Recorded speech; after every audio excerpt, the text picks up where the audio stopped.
you guys good to go?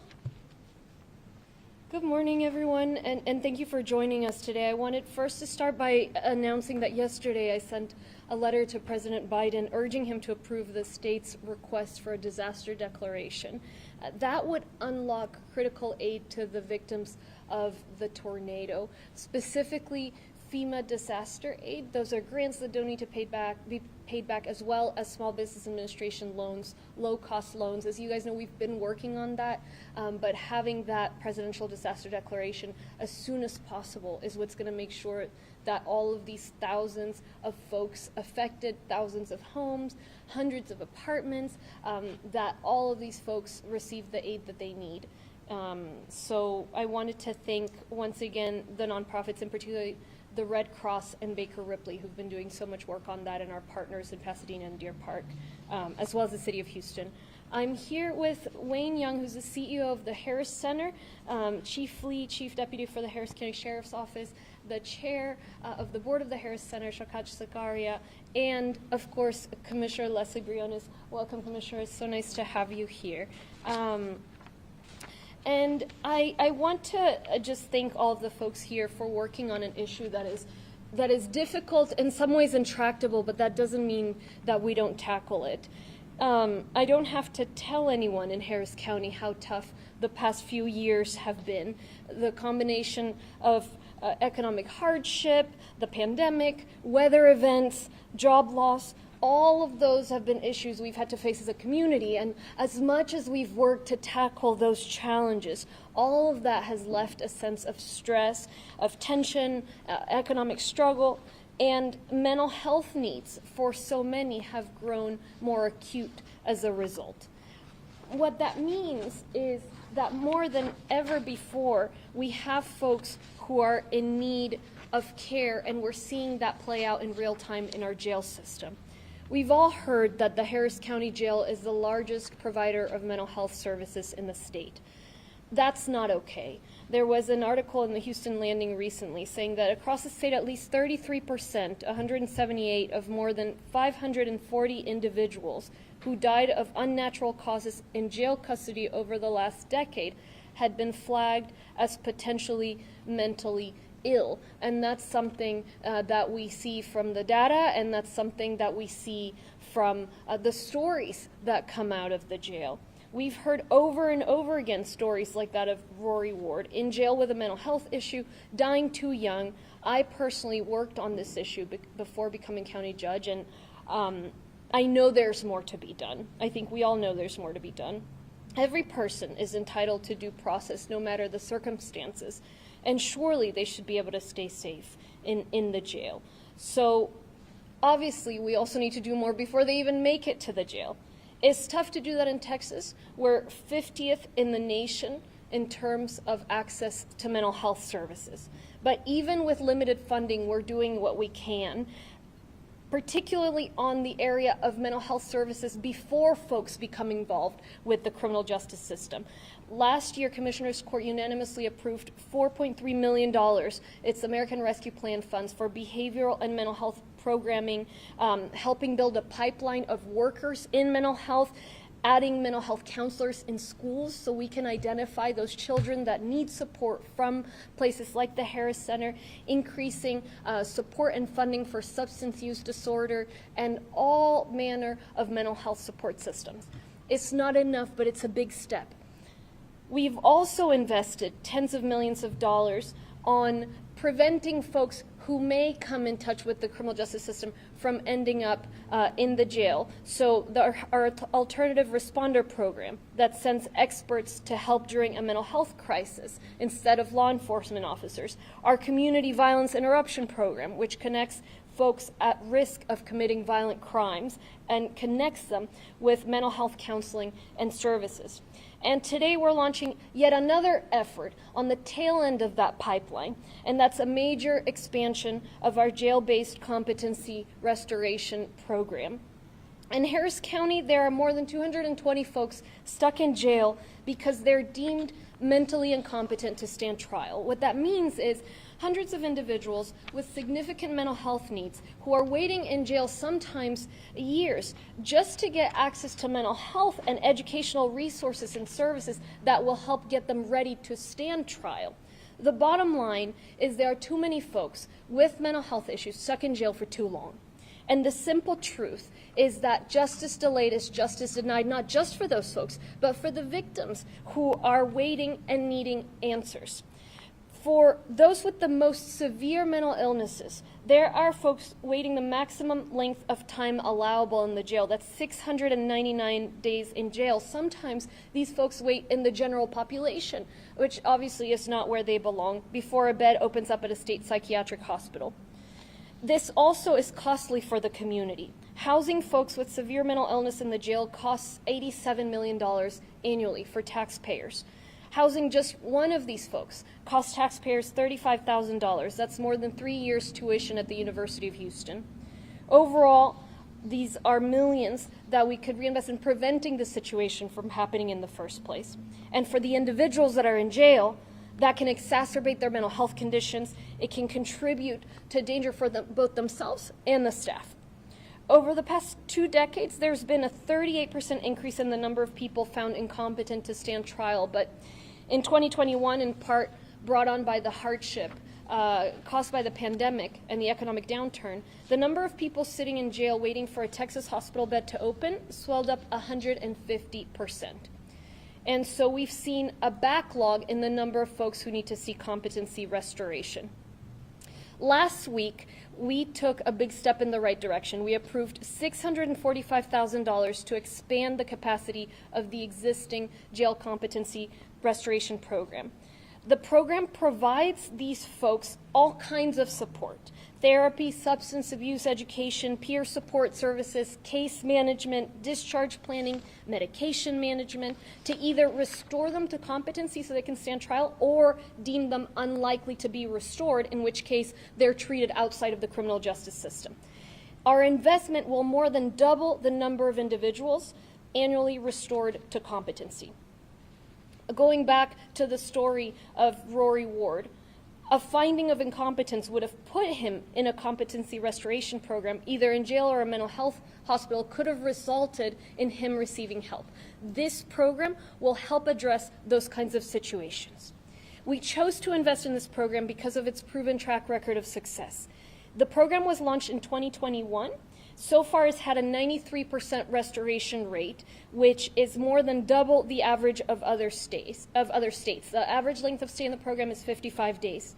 Currently, around 70 individuals are restored to competency to stand trial every year. These funds will increase the number to 150 people, which will be a huge impact on the 224 individuals right now on that waiting list. The program is also an important step in reducing the jail population and the overcrowding issues that we're facing at the jail. We're going to continue to invest in that. So far, we've put in over $40 million in American Rescue Plan funds to tackle the backlog. There's been a 28% reduction in backlog cases last year. Violent crime is down around 10% between 2021 and 2022. But that doesn't mean the work is done. So long as there are people with undiagnosed or untreated mental health issues in our community, the work is not done. So long as there is violence and deaths and overcrowding in our jails, the work is not done. In our community, our programs are getting underway. This program will get underway in a few months. Our other investments are getting underway, and we're looking to see what other investments we can make in mental health. We were just talking to Wayne Young, and of course, the need is so much larger than the amount of money we're able to put in and to receive right now from the state. We need many millions upon millions.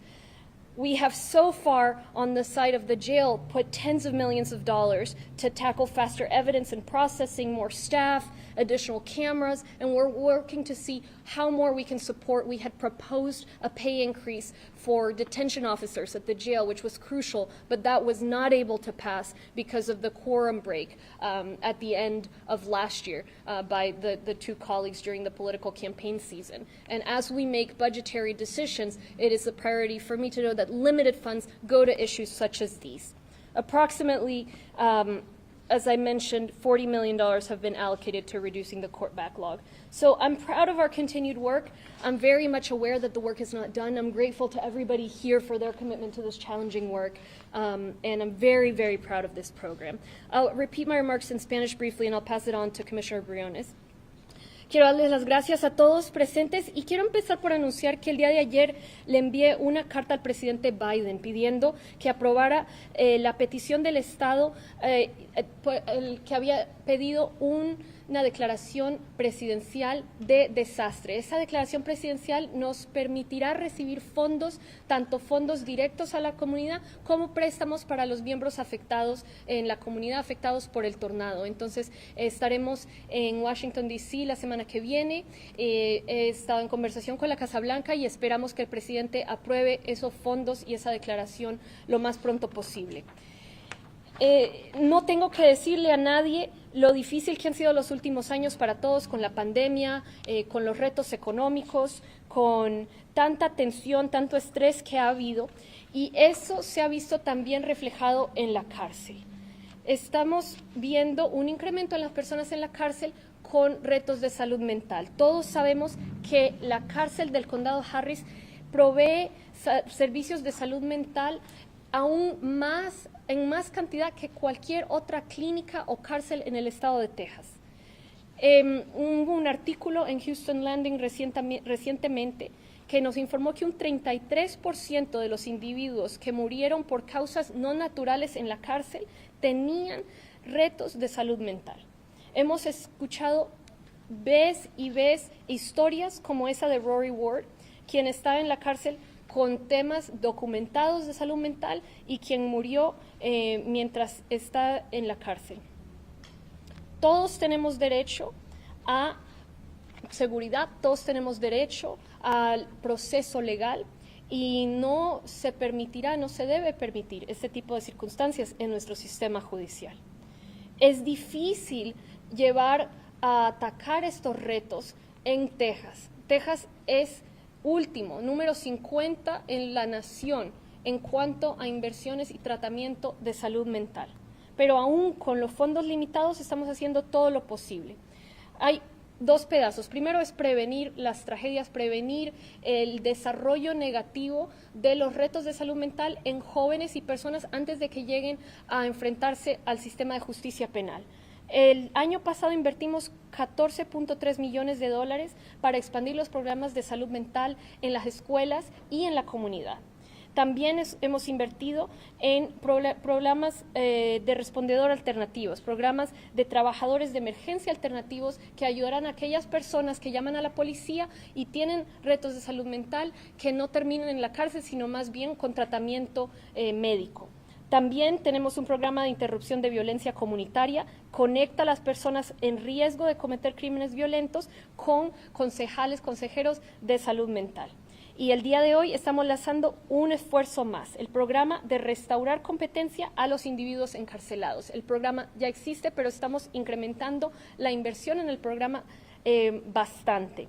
En el condado Harris hay más de 220 personas en la cárcel que no están pudiendo avanzar ni salir de la cárcel porque se han considerado incompetentes psicológicamente para enfrentar juicio. Eso significa que en la cárcel tenemos cientos de individuos con necesidades significativas de salud mental que esperan en la cárcel a veces por años, hasta 699 días, que es el tiempo máximo, solo para tener accesos y recursos y servicios educativos que los ayudarán a estar listos, a ser competentes para enfrentar juicio. Justicia retrasada es justicia denegada tanto para las personas en la cárcel como para las víctimas y sus familias. Es por eso que estamos trabajando en este programa. El tener a estas personas en la cárcel nos cuesta $87 millones anualmente. Son $35,000 por individuo. Con eso pagarían el costo de la Universidad de Houston por 3 años. Entonces, estamos trabajando en reducir esa población. La semana pasada, todos invertimos en $645,000 para expandir la capacidad de ese programa, del programa de restaurar competencia a individuos encarcelados. Este programa le ofrece servicios a las personas que se han dicho no ser competentes para presentarse al juicio. Se les ofrece servicios como terapia, educación sobre el uso de drogas, sustancias, gestión de casos, gestión de medicamentos, planificación de alta y más, para restaurarlos a su competencia o declararlos poco probables para que sean restaurados. Si son declarados poco probables de ser restaurados, entonces se los envía a servicios psiquiátricos. Este tipo de servicio podría haber prevenido la muerte del señor Rory Ward y otros como él. Entonces, por eso estamos invirtiendo en este programa. Además, el programa ya ha sido exitoso. El programa tiene una tasa de restauración de 93%, es una tasa el doble al promedio estatal. El día de hoy, alrededor de 70 individuos son restaurados a la competencia para enfrentar juicio anualmente. El programa va a incrementar ese número a 150 individuos anualmente. Entonces, eso nos ayudará a manejar las 224 personas que están en la cárcel hoy día por esta razón. También nos ayudará a reducir la población en la cárcel, que ha sido un problema muy grande. El trabajo no ha terminado. Ha habido una reducción en el crimen violento en el condado Harris de 10%, comparando el 2021 con el 2022. Son muy buenas noticias, pero aún hay muchos problemas. Siempre y cuando hayan personas con temas y retos de salud mental no diagnosticados o no tratados en la comunidad, va a haber más trabajo por hacer. Siempre y cuando hayan muertes, violencia y sobrepoblación en la cárcel, va a faltar trabajo por lograr. Entonces, seguiremos en esto. Ya hemos invertido decenas de millones en la cárcel para traer más cámaras, mejor recursos. Hubo una propuesta para subir el salario de los trabajadores de la cárcel. Desafortunadamente no pudimos pasar esos fondos porque 2 colegas no participaron en la Corte de Comisionados cuando tuvimos que marcar el presupuesto, como ustedes saben.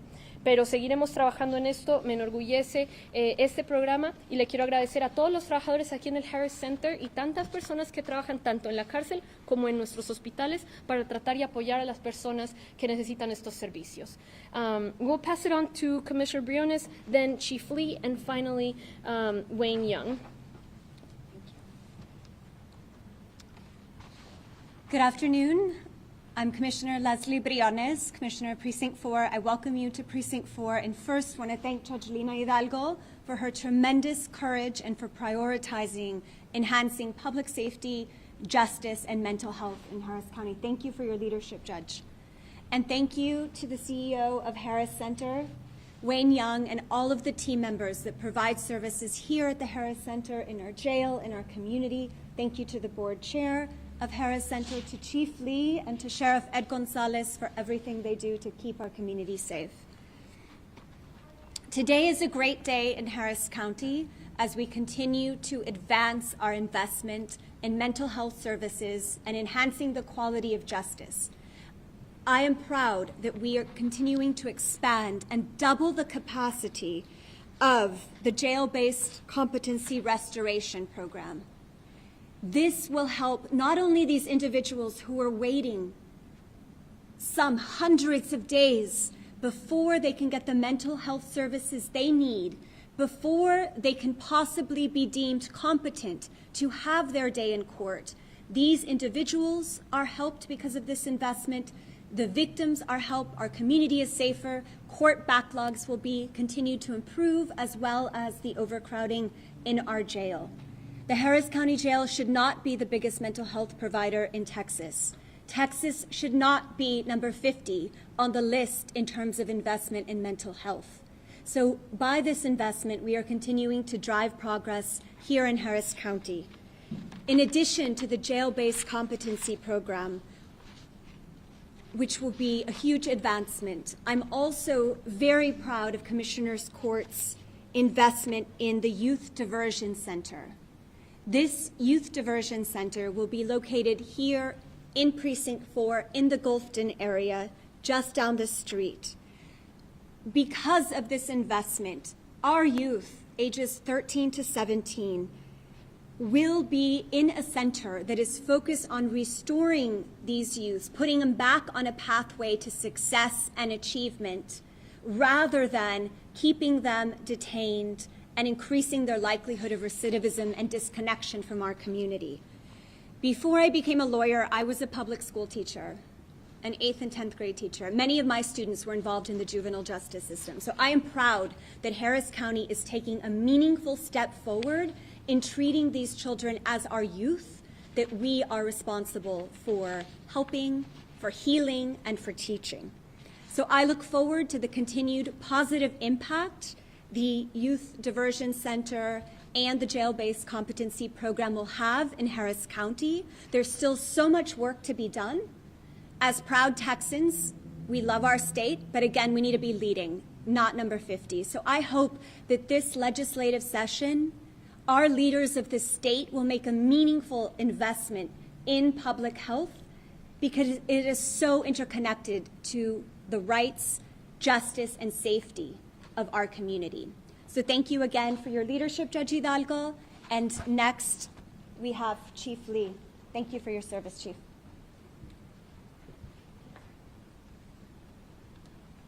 Good afternoon, everyone. And for those of you in the room that some of you I've known for years, you know I'm passionate about this topic. I'm passionate about diversion.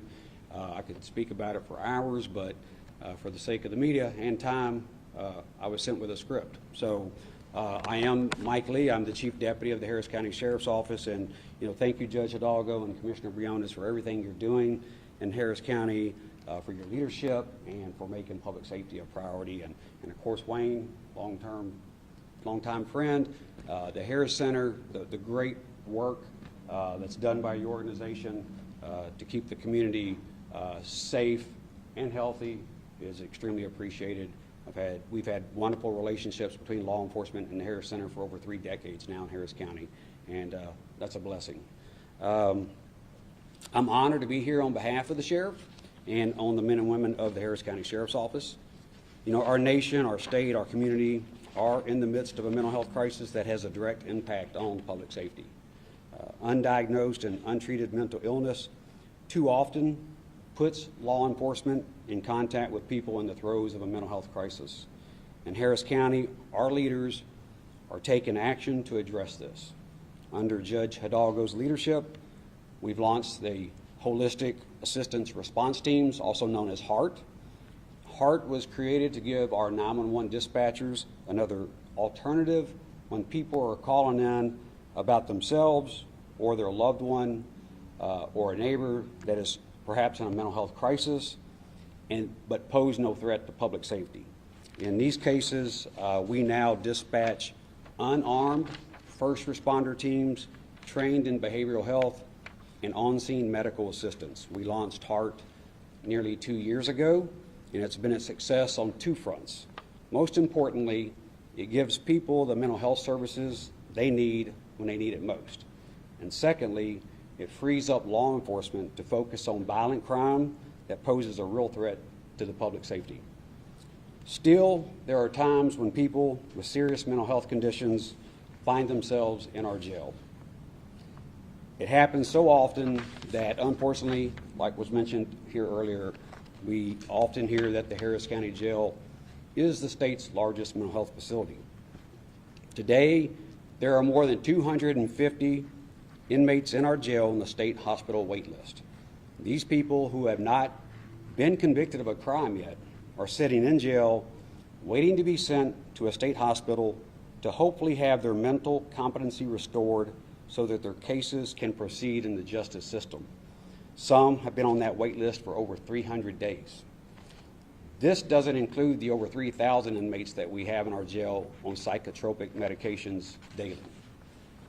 This is a crisis by any definition, and we are encouraged to see our county leaders step up to offer solutions like the Jail-Based Competency Restoration Expansion Program. Addressing the crisis in our county jail requires decisive, significant action by everyone who has a role in our criminal justice system, and we are grateful to see that happening today. So thank you for inviting us here. We're committed to doing our part. We're very proud of the diversion programs we've already put in place in this county. Our deputies and law enforcement officers all over Harris County have been taking individuals in crisis to the Neuropsychiatric Center ran by the Harris Center since 1999. I was a young patrol officer back then and was happy to be there on the ribbon cutting day. And during that time, we've had over 100,000 individuals taken to that facility instead of jail. And that's one diversion facility. Our sobering center, where we used to put over 20,000 people a year in jail for public intoxication. We now take those to a sobering center. We take less than 600 people a year. That's down from 20,000 to 600 a year for public intoxication. The adult diversion facility that the Harris Center runs, it's been open now about 3 years, going on 4, and over 5,000 individuals went there instead of jail. And so my last comment is about that youth diversion facility. We're very excited about it. Our young people needed that opportunity instead of that interaction with law enforcement. It may start off with that interaction with law enforcement. Now that's another opportunity for law enforcement to take them someplace else other than jail. So thank you for inviting us. Good afternoon. I'm Wayne Young, and I have the privilege of being the CEO here at the Harris Center for Mental Health and IDD, and get the opportunity to represent our 2,500 employees who are absolutely dedicated and committed to providing community-based supports for people with mental health issues, as well as people with intellectual and developmental disabilities. I want to start by thanking Judge Hidalgo, Commissioner Briones, and all of their colleagues on Commissioner's Court for continuing to demonstrate their faith in the Harris Center by their approval of funds for the expansion of our jail-based competency restoration program and the development of a youth diversion center. The Harris Center has a successful history of reducing the footprint of the criminal justice system in the lives of people with mental illness, and are excited about these funds enhancing that effort. As Chief Lee said, this is a 3-decade journey for us, trying to reduce that impact and support people with mental health living happily and successfully in our community. The Harris Center's jail-based competency restoration program does currently serve 20 individuals at a time, all with the focus on helping them be restored to competency. Competency restoration, for a little context for you, is a process used when a person is charged with a crime and found to be incompetent to stay on trial, typically related to a serious mental illness or an intellectual disability. Generally, a defendant must be restored to competency before they can continue and move through the criminal justice process. We do have a full continuum of competency restoration that includes hospital-based services as well as an outpatient competency restoration program here in our community. However, there are individuals that must be served in a more secure setting, right? And so typically, traditionally, those individuals wait on a state hospital bed for that competency restoration. As you've already heard others talk about, that wait can be literally almost years for that bed to become available. There are currently statewide over 2,500 people on that wait list for a bed at one of the state hospitals, which is what kind of propelled our local community into developing a jail-based alternative. If they can't be restored in the community, hospitals aren't appropriate, and we can't get them to the state hospital, then jail remains our best option. The judge's numbers that she quoted were absolutely accurate, focused on the funds that the Commissioner's Court approved. We've also been able to leverage those funds for additional state investment, and so we're excited that in the next year we'll be able to restore up to 250 people to competency through the jail-based competency restoration program. I will mention that the team that does this work, they are tremendous. They are talented. They are dedicated to this population. Nobody likes a lot of statistics, but I will tell you our average competency restoration rate is 93%, which is more than double other jail-based programs across the state, and still about 10 or 11% higher than the statewide average at the state hospitals. And they do that restoration work on average in about 2 months. So imagine someone who's been having traditionally to wait months, year, and being able to get them restored and be able to move through the criminal justice process in less than 60 days is a pretty powerful accomplishment. In comparison, I think the average restoration time at the state hospital and other settings today is around 364 days is the average that I heard last. So those individuals are really talented. Those additional 50 beds plus Commissioner's Court also provided funds that we'll be able to manage 20 additional beds for people who've recently been restored. You don't want to do all this work, have people get restored, and then have them in general population where they might deteriorate again without close support and access to health care. And so once we've made that investment in time, got them ready to go to trial and do what they need to do to address the criminal justice challenges they have, then we'll be able to support them in continuing that way. I think the judge already described the services that are there, and again, certainly want to express our appreciation for the judge and commissioner for helping us support this vulnerable population that are in the jails. I also want to speak briefly to the Youth Diversion Center. I think everybody can understand the value of trying to get upstream of this challenge, right? Identifying youth that are vulnerable to involvement in the criminal justice system, supporting those and beginning to meet their needs, both individually as well as a family, is a critical step to that. As mentioned, this program will be located here, close to here, not in this building, and it will provide a temporary needed crisis respite due to mental health needs for youth who come in contact with law enforcement. This is often, just to kind of give you context, this is often exemplified by a family conflict and kind of an emotional escalation in a crisis that occurs. 911 being called, law enforcement shows up, and that escalation can't be de-escalated in their home. They're going to need to take a break.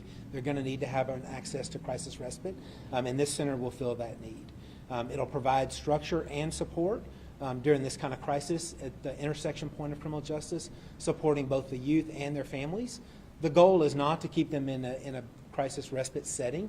The goal is to reconnect them to their family, help with that resolution, and then provide ongoing supports for them so that they don't continue to experience those crises repeatedly and run an escalating risk that they will end up involved with law enforcement later on down the line. It also helps them avoid any stay in the juvenile detention facility. If you look at the statistics, once youth become involved and stay in one of the juvenile detention centers, not ours, but any of them, the likelihood of further involvement and ultimately adult involvement in the criminal justice system is pretty significant. And so being able to change that trajectory young is very helpful. We have also been working on an outpatient-based competency diversion program with our partners at the Juvenile Probation Department and the District Attorney's Office. So adding this as the front door to that program will be tremendous in its impact. So far, we've discovered that the evidence suggests that if you engage the youth in this program, you can reduce their future charges by about 50% in the year following diversion compared to the year prior to diversion. So again, thanks for all of your support. I appreciate the opportunity, appreciate the interest in this conversation. And with that, I'll ask our board chair, Zakaria, if he'll make a couple of comments. Thank you. I just want to thank the County Judge Hidalgo, Commissioner Briones, number one, for coming out and seeing all the wonderful work we do here, but more importantly, investing in programs that will truly help the residents of Harris County not only actually help treat patients, but also save the county money. So thank you. It's a smart investment, and thank you for coming out. Thank you. Thank you so much, Chair Zakaria. Thank you. We'll answer any questions. Judge, we wanted to ask you about the recent record number of jail deaths in our area. We know families are angry. They don't feel like there is enough happening. They feel like the whole system is broken. What do you have to say to them? Well, first of all, my heart goes out to them. And it is an issue that's personally important to me. When I was a volunteer at the Texas Civil Rights Project, I worked on this issue, and have been very committed to do everything I can to address it. So everything that's within our control is the power of the purse. And I want to make sure folks know we've invested tens of millions of dollars to decrease the backlog. Just in the last year, a 28% decrease in the case backlog. And why is that relevant for this? Because to the extent that the cases move through quickly, folks will have to stay for a shorter amount of time at the jail. We've also increased funding in every node of the system to do with this issue. So that means getting all of our law enforcement agencies on one body cam system so that the body cam data can be processed faster. That also allows trials to go forward. My understanding, and Chief will have to step in if I misspeak here, is the trial can't go forth until both sides have that body cam data, and the old system used to take months and months to process. We've worked to bring in associate judges and visiting judges to increase funding for the district clerk and the district attorney's office in the relevant pieces. What else would we have liked to do? to increase the salaries of the detention officers. It's a very difficult job to make sure that they have increased funding for overtime. You guys know we had 5, 6, 7 meetings in October trying to get this done. And it was just physically impossible. I even considered whether it was lawful for me to order my colleagues to be at Commissioner's Court, and the advice I got from the county attorney is it was not. So I know there's a shortcoming there in that we weren't able to give those increases in funding. We just don't have the budget for it. And so now we're working to see, okay, what funding can we put together from where so that we give it to the meritorious issues of making sure that these detention officers are paid adequately. I know we also increased cameras in the jail, but there's more to be done, and we're working on identifying what more and whether there's a way for us to pull the funding for that, with the fact that we didn't set the appropriate budget last year because colleagues decided to play politics, unfortunately. There's another piece, and that's the piece that's outside of our control. And it's the decisions that the players in the system make about who needs to be sent to the jail and who doesn't. And so that's a conversation, and we can provide diversion programs such as this, but that's a conversation that we need to have. So look, it is a complex system. The folks that are saying that the entire system has challenges, the entire system does have challenges. Are we tackling the challenges at each level that we can? Absolutely. We are not done by any means. The jail population has increased, and you would think that for that reason jail deaths would have increased, but the truth of the matter is jail deaths have increased disproportionate to the increase in the population. So it's something that we're continuing to look at. We're going to continue to do everything we can. I don't control every piece of the system, but a minimum invest in what we can do and shine a light on what else other partners can do. Does this today do enough? I mean, when we're talking about potentially impacting about 200 inmates, there's 10,000 inmates in the jail right now. What impact does this have, if any?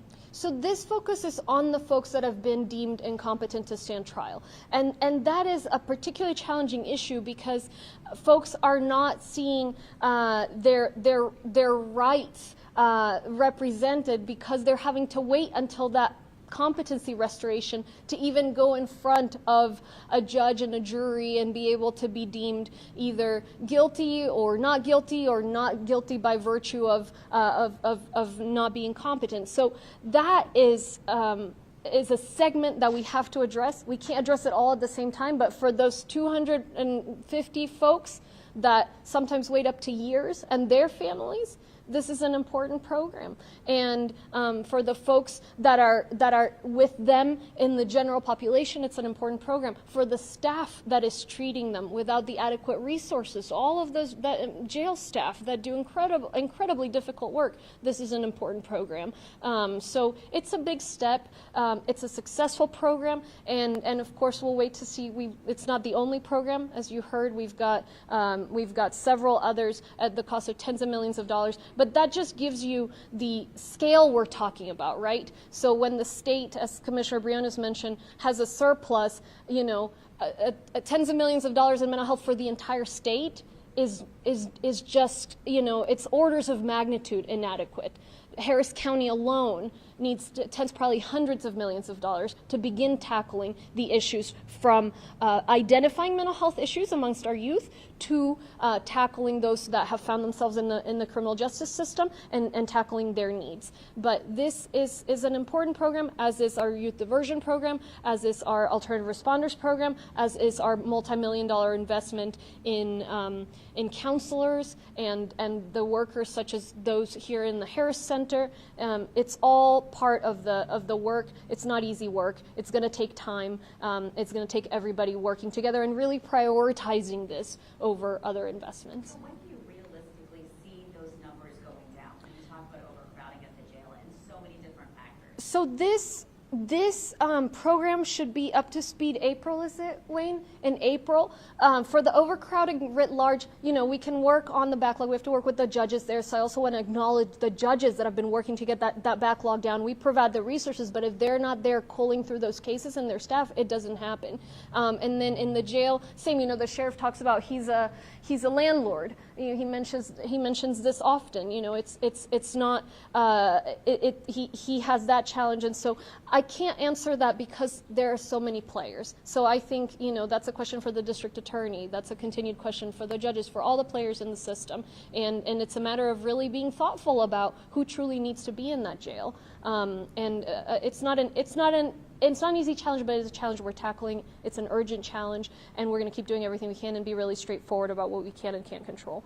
Yeah. ¿Qué puede decirle a los activistas y a las familias de la gente que ha muerto en la cárcel, que han estado esperando su juicio, y también qué es lo que pueden mencionar en referencia al éxodo de trabajadores que hay, que son pues prácticamente los oficiales de detención que sienten que su seguridad está en riesgo en todo momento porque están en la cárcel donde también pues a final de cuentas fue violada una trabajadora allí en la misma cárcel? Entonces, un riesgo constante que han mencionado ustedes, las autoridades, el sindicato, el alguacil, pero ciertamente está creciendo todavía más la población en la cárcel. Sí. ¿Qué puede decir sobre todo esto? Bueno, primero entiendo la dificultad, la tristeza, la tragedia. Antes de postularme para este trabajo, yo trabajaba con personas y las familias de personas que habían perdido su vida en la cárcel, entonces es un tema personalmente para mí importante. Es un tema que estamos trabajando con todas las herramientas que tenemos a nuestra disposición. Primero, como saben, el tema del atraso de casos, hemos reducido ese número un 28%. Entre más casos se muevan a través de nuestro sistema penal, menos personas van a tener que estar en la cárcel. Hemos invertido a cada parada en el sistema, desde los alguaciles hasta la cárcel, agregar cámaras, hasta agregar jueces, pero hay partes que yo no controlo. Por ejemplo, respeto mucho el trabajo de aquellas personas que trabajan en la cárcel. Es un deber difícil, es una labor muy difícil, es una labor peligrosa. Quisimos subirle el salario a esas personas. Quisimos pagarles aún más, ofrecer más opciones para avance, para que no tengan que pasar toda su carrera pues trabajando en la cárcel. Y eso no lo pudimos pasar en octubre, cuando por temas de política, dos colegas, uno de ellos lo venció mi colega presente, no se presentaron para votar en el presupuesto y en la tasa de impuestos y no pudimos recaudar los fondos para poder pagar por esos incrementos en salario. Entonces, hoy día seguimos hablando con el director de presupuesto para ver qué más podemos hacer en la cárcel y si hay manera de encontrar los fondos para poder dar esos incrementos de salario. Ya se han instalado más cámaras, se ha trabajado en acelerar el tiempo que tarda procesar la información de las cámaras de los policías, eso también ayuda. Y bueno, programas como el que estamos anunciando el día de hoy, alrededor de 250 individuos que están en la cárcel simplemente porque no tienen la capacidad mental para participar en un juicio. Entonces, para esas 250 familias, para los trabajadores que trabajan con esos 250 individuos, los derechos de esos 50 individuos, este programa es importante. También tantos otros programas que tenemos, hemos invertido decenas de millones de dólares en temas de salud mental. Necesitamos mucho más. Entonces, el reto le queda a las otras partes del sistema, la fiscal, los otros líderes del sistema. Además, el Estado tienen fondos ahorita disponibles para invertir, tienen fondos adicionales. Entonces, si hay una inversión en salud mental, solo para el condado Harris necesitamos cientos de millones. No pueden ser decenas de millones para todo el Estado, porque hay necesidades desde identificar temas de salud mental en los niños hasta apoyar a aquellas personas en la cárcel. ¿Cuándo va a bajar la población en la cárcel?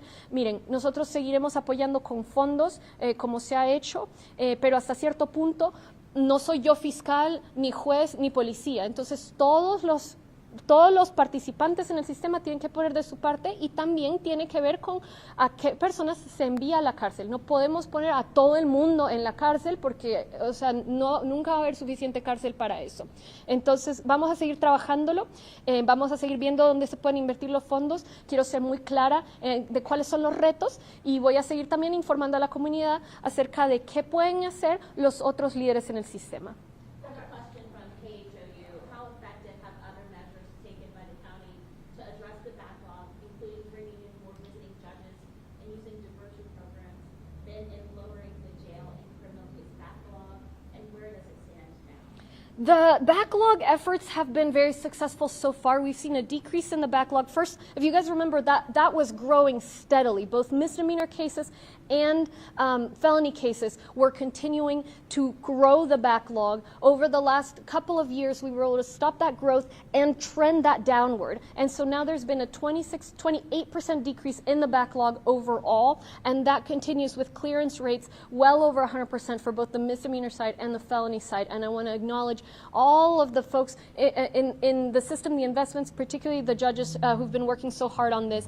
As far as the diversion program, same. I mean, all of this is part of that decrease in backlog. And then, of course, it has to do with the crime rate. You know, there was a lot of conversation about sort of exaggerating the crime rate, the impact of crime, particularly during the political season. We see now in Houston, crime was down around 9%. Harris County, so Houston including the unincorporated areas and other cities, down 10% in terms of violent crime. Some property crimes are also up in Harris County outside the city of Houston. But generally, whether it's murder, aggravated assault, rape, it's all down, some down up to 13%.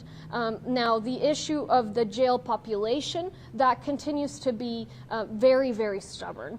And part of it, as I was mentioning, you know, we wanted to support with additional funding that we had $100 million in law enforcement funding, a lot of it, I think most of it, to do with this issue.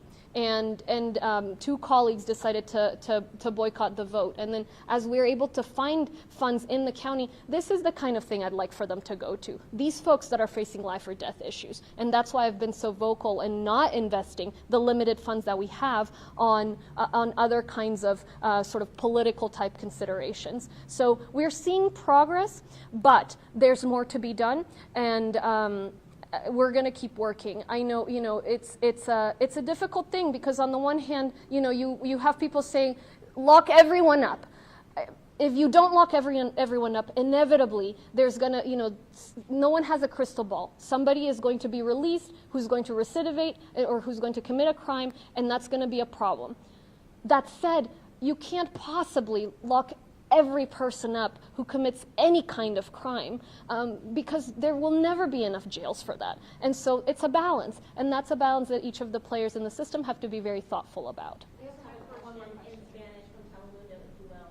What other measures is your administration promoting to significantly reduce prison overcrowding? In Spanish. En español estamos manejando varias iniciativas. Una de ellas es la iniciativa del día de hoy que intenta o sé que logrará poder llevar a las personas que sufren retos de salud mental ya que procesen sus casos y que además, si no se les puede restaurar la competencia, que vayan a un hospital psiquiátrico fuera del sistema, del sistema penal. Además, tenemos la iniciativa para hacer algo relativamente similar con los jóvenes, para los jóvenes que enfrentan el sistema de justicia penal, que en lugar de terminar en la cárcel juvenil, que puedan ir a trabajar con la comunidad, apoyos comunitarios y concejales. Estamos haciendo trabajo para también incrementar el número de jueces, ya se ha subido el número de trabajadores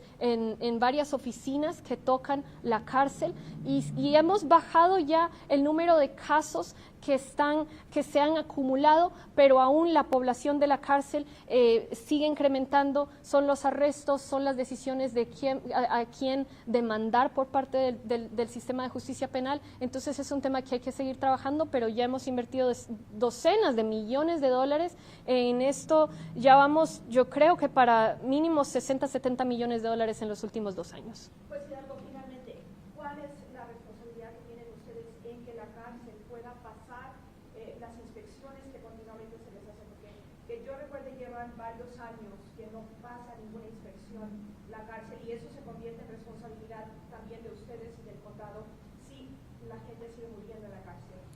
¿Qué se puede hacer sobre eso? Sí, tenemos una responsabilidad de tener ciertos trabajadores por cada preso, por ejemplo, entonces por eso hemos tenido que enviar ciertas personas a Luisiana simplemente para lograr estar de acuerdo con esos requerimientos. Tenemos requerimientos de limpieza, preparación de comida, de qué tan seguidos se revisan las celdas para asegurarse que los presos pues están bien cuidados. Entonces eso se dificulta con el incremento de la población y se dificulta cuando no se le paga bien a los trabajadores en la cárcel. Entonces es por eso que hemos trabajado tanto por subirles el salario. No pudimos lograr tener los votos en la Corte de Comisionados en octubre que ha pasado, pero es algo que seguiremos investigando y pues sé que estamos trabajando todos, tanto nosotros como la oficina del alguacil, por poder lograr pasar esas inspecciones. One question over here, and I know Paul has a question, and then we're going to wrap up. I just wanted to ask, how do you respond to critics of JBCR programs like writ large, who say that A, jail is not an ideal setting for mental health care, and B, that restoring competency for trial is not necessarily the same as receiving like clinical care? Yeah, I mean, and I'll let Wayne add to this answer, but you know, jail-based competency restoration programs don't solve the entire mental health challenge we have in the community. Nobody's pretending that they do. So in a perfect world, these 200 some odd folks wouldn't have ended up there in the first place. They would have been, their mental health needs would have been identified early on. If they were identified, they would have been treated. They would have received the support they needed to be able to live with these mental health challenges or to be able to treat them. Now, the situation we're facing right now where these folks aren't able to either go and be treated outside the criminal justice system or to proceed to trial is untenable. It's unacceptable. And so that's why this program is important. But do we need additional mental health programs in the community? Absolutely. We've already made big investments, not enough for the size of Harris County, but we need additional funding in order to be able to make those investments. And then as far as, you know, folks should be treated outside of the jail, yeah, I mean, that's the spirit behind so many diversion programs that we've launched. The conversations we were having is, of course, the diversion programs are for a certain classification of folks. And so what happens to folks accused of different crimes? So it's a matter of continuing to study the problem and seeing what more we can do. Our CEO, if you have... Sure. I will add and kind of echo the judge's thoughts, and that is I think we would all rather see people be restored to competency in a hospital-based setting. Unfortunately, there's 2,500 people on that wait list, and the alternative is they continue to linger in jail without any kind of expedited services that would help them resolve their criminal justice issue and move on in the community or deal with the crimes that they've been alleged to commit. So I don't think anybody disagrees there, but the reality of our situation doesn't afford us that opportunity. And I agree, both in the moment, so competency restoration is not clinical service delivery. They're two different goals. Ideally, we try and provide both when we can. There is an element of choice to that. Somebody can consent to engage in treatment and care. We do have the ability in some ways to compel them or order them into that care. But we would also much rather engage with them early in the community, provide community-based services and support them in a way that they never intersect with our friends in law enforcement, that they don't, that's not a challenge they face. Thank you. Thank you.